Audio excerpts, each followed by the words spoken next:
বিএনপিকে লাল কার্ড দেখাবো। আপনারা ঐতিহ্যের 50 বছরের রাজনীতিকে বিশ্বাসঘাতকতা করবেন না। গাদ্দারি করে বিএনপি টিকতে পারবে না। আপনাদের অস্তিত্ব বিলীন হয়ে যাবে। বিগত 12ই ফেব্রুয়ারি বাংলাদেশের মানুষ সংবিধান সংস্কার করার যেই ম্যান্ডেট প্রদান করেছে, সেই ম্যান্ডেটের বিরুদ্ধে যদি বিএনপি অবস্থান গ্রহণ করে, আমরা স্পষ্ট ভাষায় বিএনপিকে লাল কার্ড দেখাবো। এই 12ই ফেব্রুয়ারি নির্বাচনের মাধ্যমে আপনাদের জন্ম হয়েছে। জন্ম নেওয়ার পরে এখন 12ই ফেব্রুয়ারিকে অস্বীকার করছেন, অর্থাৎ জন্ম নেওয়া সন্তান পিতামাতার বিবাহকে অস্বীকার করছেন। এর বেশি আর কিছু বললাম না। যদি আমাদেরকে বলতে বাধ্য করেন, আমরা এরপরে আর কোন ব্যক্তির ব্যক্তিগত সম্মানের দিকে তাকিয়ে আমরা আমাদের মুখ বন্ধ রাখতে পারবো না।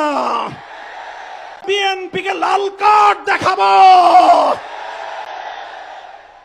সংগ্রামী সাথী ও বন্ধুগণ, তাই যারা ইসলামকে ভালোবাসেন, যারা বাংলাদেশকে ভালোবাসেন, যারা বাংলাদেশের শতবর্ষের ঐতিহ্যের স্বাধীনতার সংগ্রামকে যারা ধারণ করেন, জুলাই বিপ্লবের বিপক্ষে তারা থাকতে পারে না।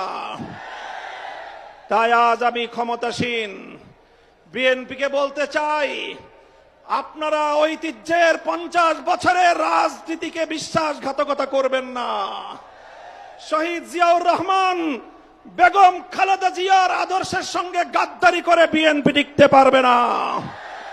বাংলাদেশী জাতীয়তাবাদ এবং বাংলাদেশের স্বাধীন জাতিসত্তার যে আকাঙ্ক্ষা, সে আকাঙ্ক্ষাকে যদি বৃদ্ধাঙ্গুলি দেখান, আপনাদের অস্তিত্ব বিলীন হয়ে যাবে।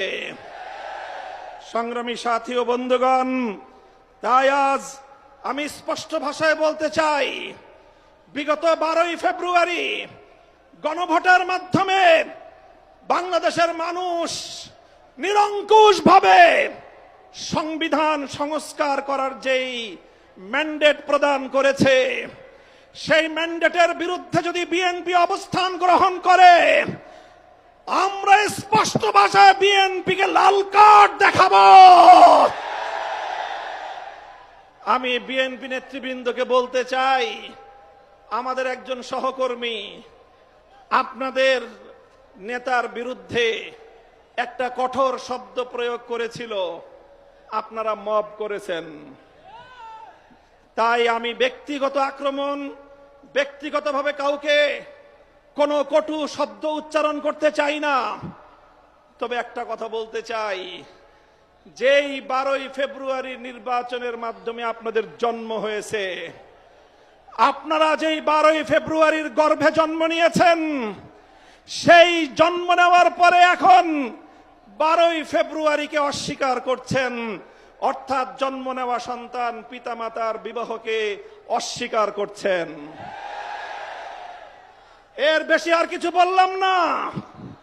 যদি আমাদেরকে বলতে বাধ্য করেন, আমরা এরপরে আর কোন ব্যক্তির ব্যক্তিগত সম্মানের দিকে তাকিয়ে আমরা আমাদের মুখ বন্ধ রাখতে পারবো না।